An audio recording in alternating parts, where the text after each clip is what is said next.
নমস্কার সবাইকে, গল্পাঞ্জলি চ্যানেলে আপনাদের স্বাগত। আমি রুমকি। আমার আজকের নিবেদন শীর্ষেন্দু মুখোপাধ্যায় রচিত ছোট গল্প চিড়িয়াখানা।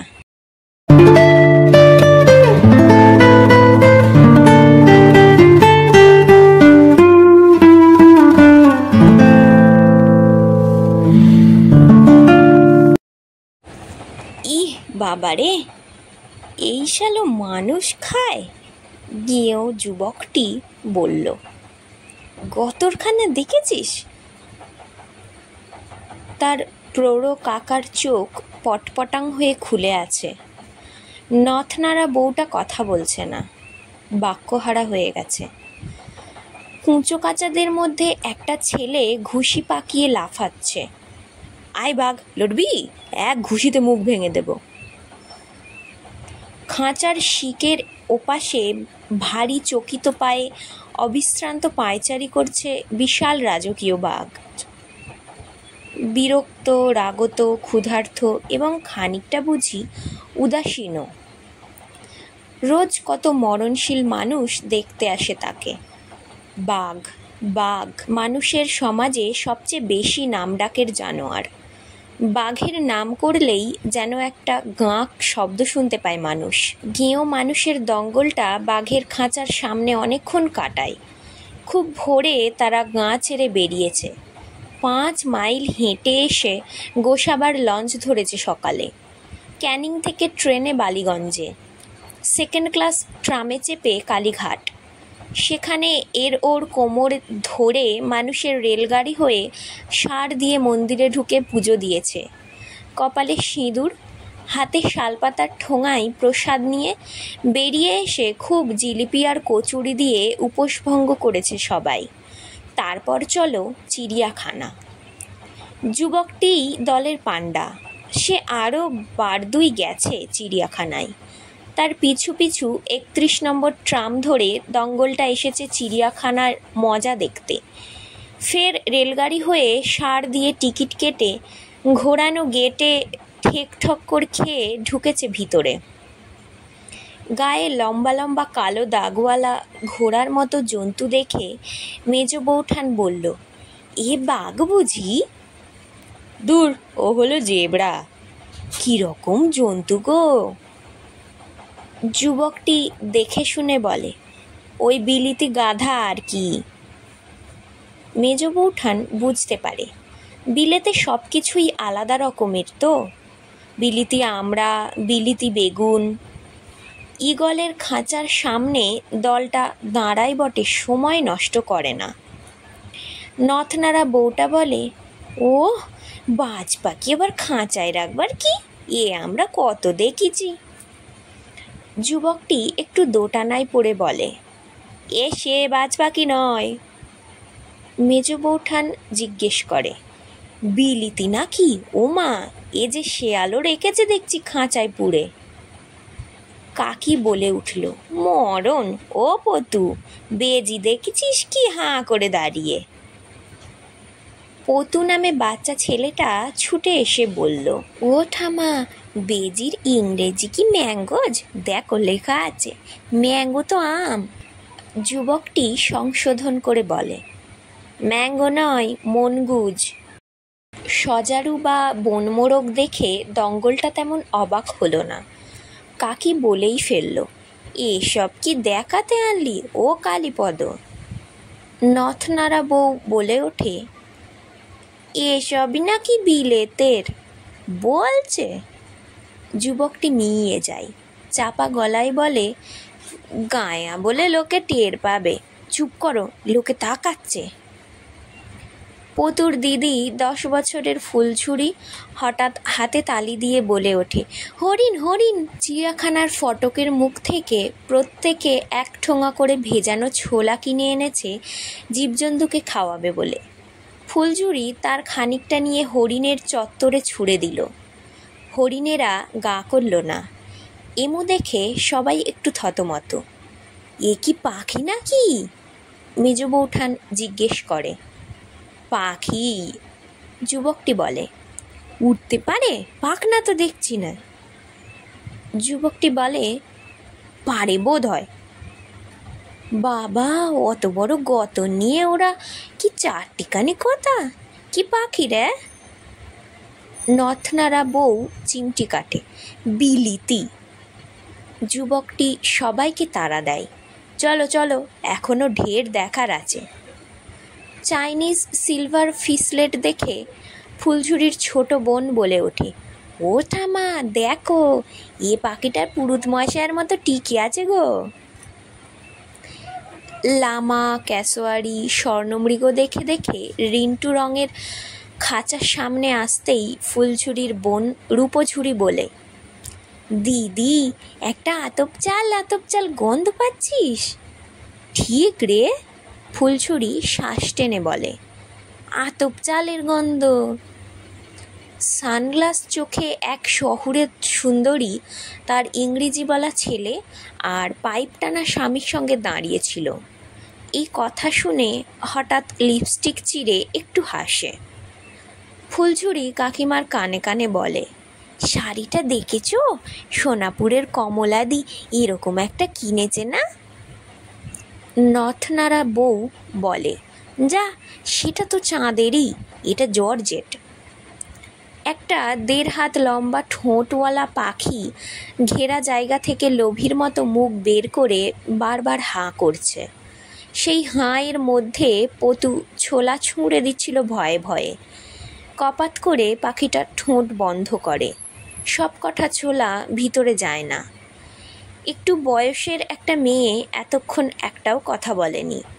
কালীঘাটে সে একটা রঙিন মোড়া কিনতে চেয়ে বায়না করাই কাকির হাতে থাপ্পড় খেয়েছে। এতক্ষণ অনেকবার আঁচলে চোখ মুছতে হয়েছে তাকে। সামনে অঘ্রাণে তার বিয়ে, এত বড় মেয়েকে সবার সামনে মারা।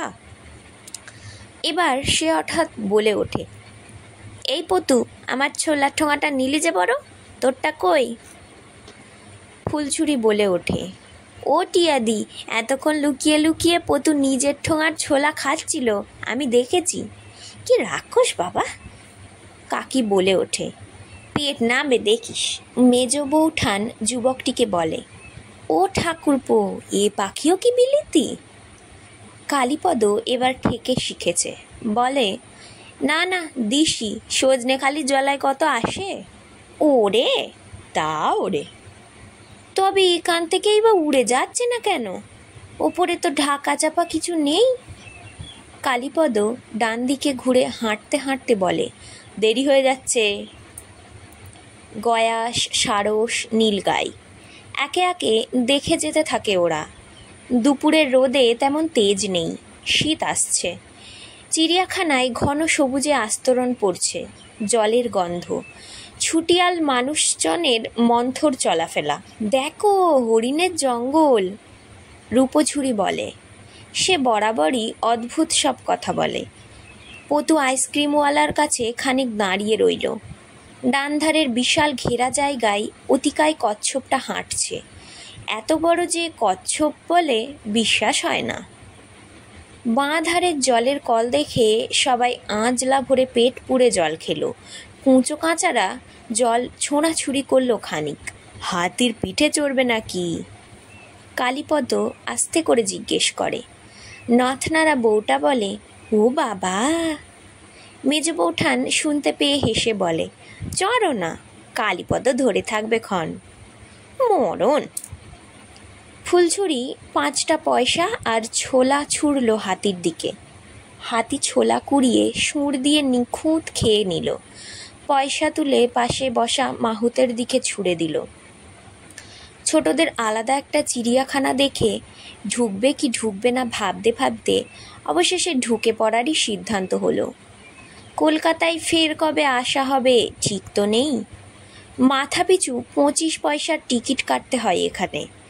গন্ডারকে এত কাছ থেকে দেখে সবাই অবাক মানে।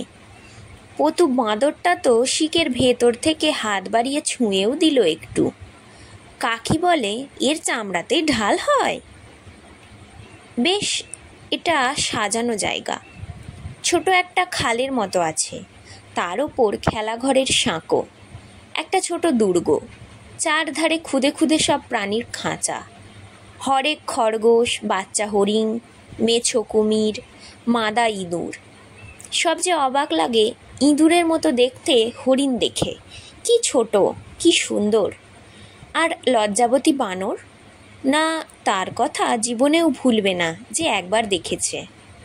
1.5 বিঘত এর ছোট একটু বানরটা তার একার খাঁচায় হাঁটু আর হাতের মধ্যে মুখ লুকিয়ে বসে আছে।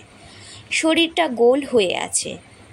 যত তাকে ডাকো, ভ্যাঙাও, ঢিল মারো, সে মুখ তুলবে না।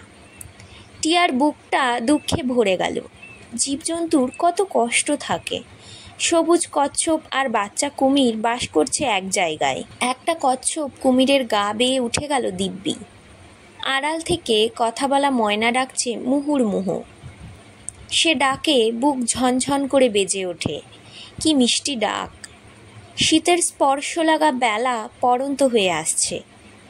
চলো চলো, আরও কত দেখার বাকি। সাপ দেখবে না? না বাবা, বড় গা ঘিন ঘিন করে। সাপ আবার দেখবার কি আছে, গায়ে তো কত দেখেছি। তবে চলো ওই বাঘ দেখি, তারপর লম্বা সাঁকো পেরিয়ে যাব জলের ওধারে। ওখানে জলের মধ্যে একটা দ্বীপ, তাতে হাজারো পাখি রাত কাটাতে আসে। কলকাতার পাখিদের গ্র্যান্ড হোটেল হলো ওই দ্বীপ।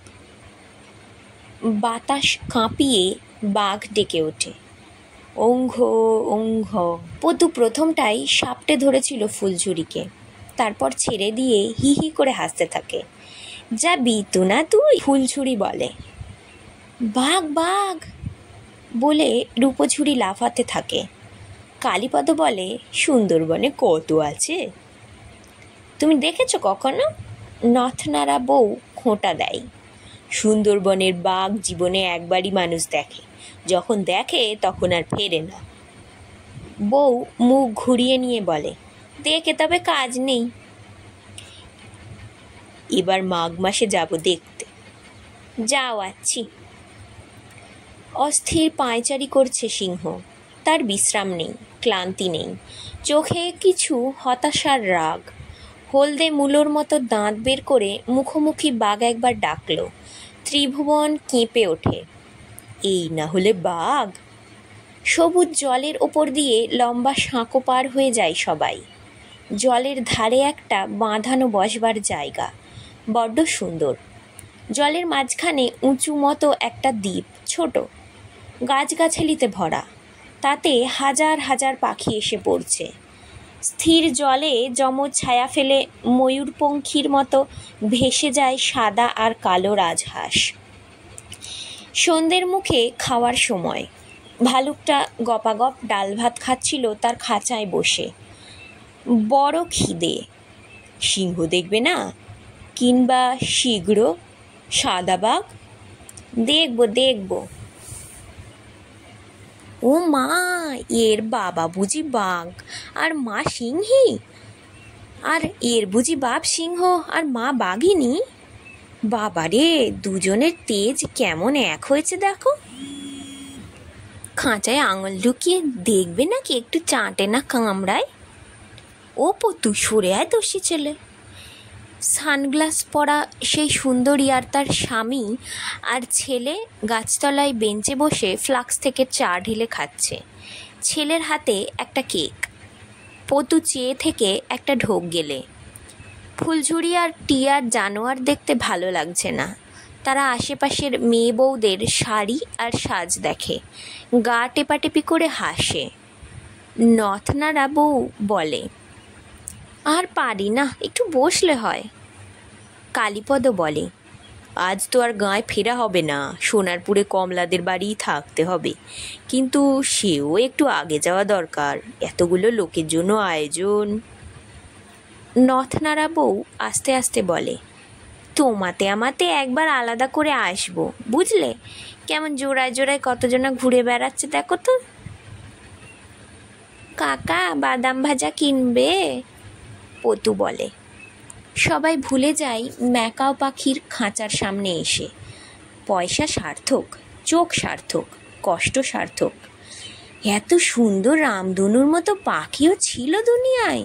ও কালীপদ, এ কি রং করা পাখি? না কাকি, এইরকমই হয়। ম্যাকাও ঝুল খাচ্ছে খাঁচার গায়ে, কর্কশ স্বরে ডাকছে। খাঁচা কেটে বেরিয়ে যাওয়ার কত নিষ্ফল প্রয়াস তাদের। আহারে, ওদের কেন ছেড়ে দেয় না? ছেড়ে দিলে কি দেখতে পেতে? বেলা গড়িয়ে যায়। রৌদ্রতপ্ত ঘাসে, নিবিড় গাছপালায় বনের গন্ধ ঘনিয়ে ওঠে। তাপ মরে আসে। ঘাসে ভেজা শরীরে শীত বাতাস এসে লাগে। ফেরার সময় হলো। মানুষ ফিরে যায়। তারপর কয়েকটা দিন হয়তো কলকাতার বুকে আশ্চর্য বনভূমির কথা মনে পড়ে। কাজের মধ্যে হঠাৎ হঠাৎ বাঘের ডাক শোনে। রাত্রের ঘুমের ম্যাকাও পাখির সৌন্দর্য রঙের ফোয়ারা খুলে দেয় চোখে। ধন্যবাদ সবাইকে গল্পটি শোনার জন্য। গল্পটি ভালো লাগলে অবশ্যই কমেন্টে জানাবেন। আমার চ্যানেল গল্পাঞ্জলিকে সাবস্ক্রাইব করবেন। ধন্যবাদ, ভালো থাকবেন সবাই।